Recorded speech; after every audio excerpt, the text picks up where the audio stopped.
This question of small to scale is a big one for us, and honestly, I think one of the challenges for working capital is how do the solutions at kind of the more boutique level, if you will, get to an enterprise level.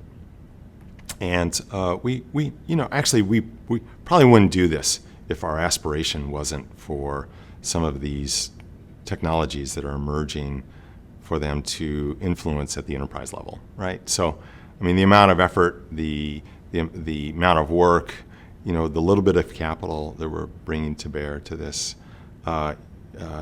we wouldn't do it if the aspiration wasn't to get to enterprise level scale. So the question is then, do we try to do that by ourselves? And Humanity United is relatively small foundation.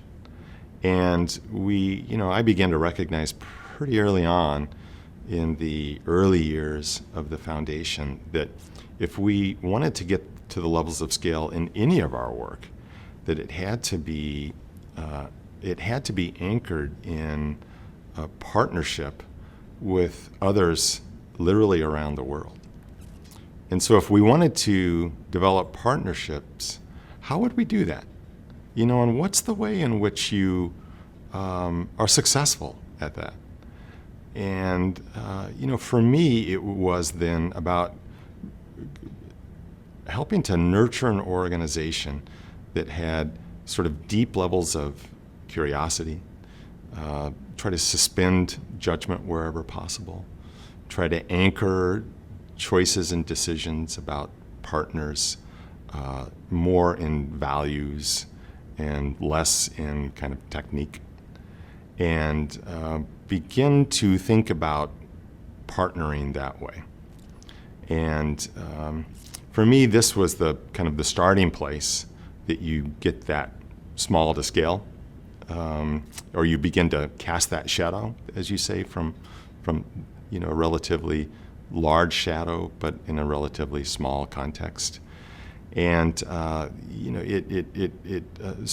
think it requires that kind of posture to be able to develop the trust, to nurture the relationships, and to identify the kinds of organizations and people that allow for that kind of shadow to be cast.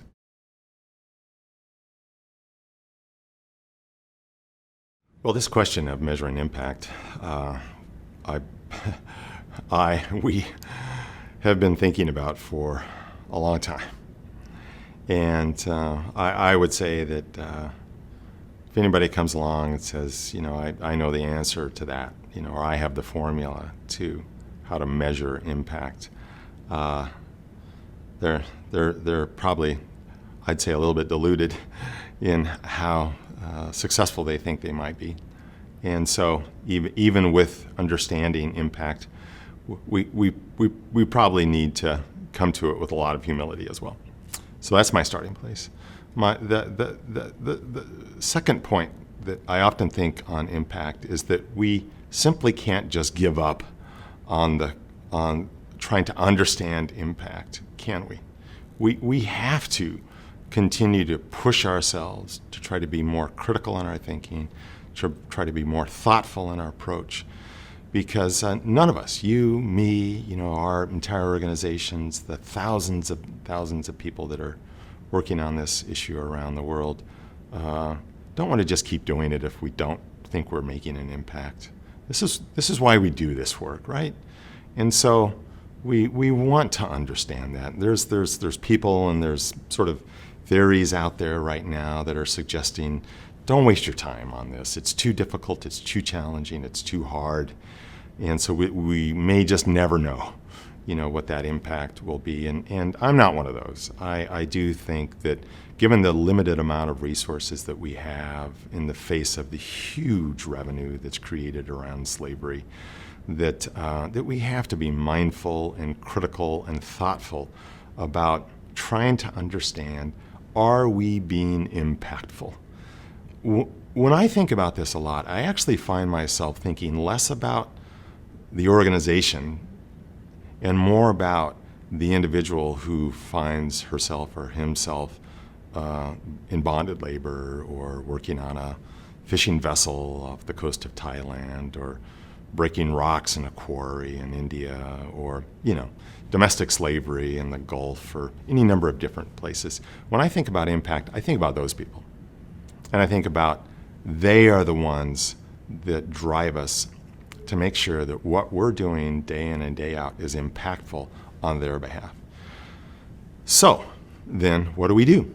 And at Humanity United, what we've continued to grapple with is that it's going to be challenging to simply suggest that we could sort of count the lives that were saved or identify the number of people that have come out of slavery. And we find that there's significant amounts of turnover. Oftentimes people who leave return for whatever reason. And so simply counting lives probably isn't the only answer, if at all. But I do think there's ways in which we find proxies that help us know if we're being impactful. So what would a proxy be?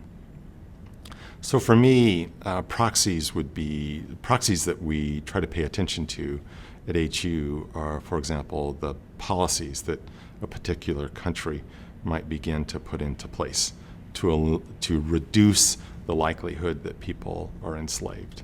The ways in which, for example, right now, countries in the Gulf states are beginning to relax public policies around people's ability to migrate in and out of a country, to retain their papers.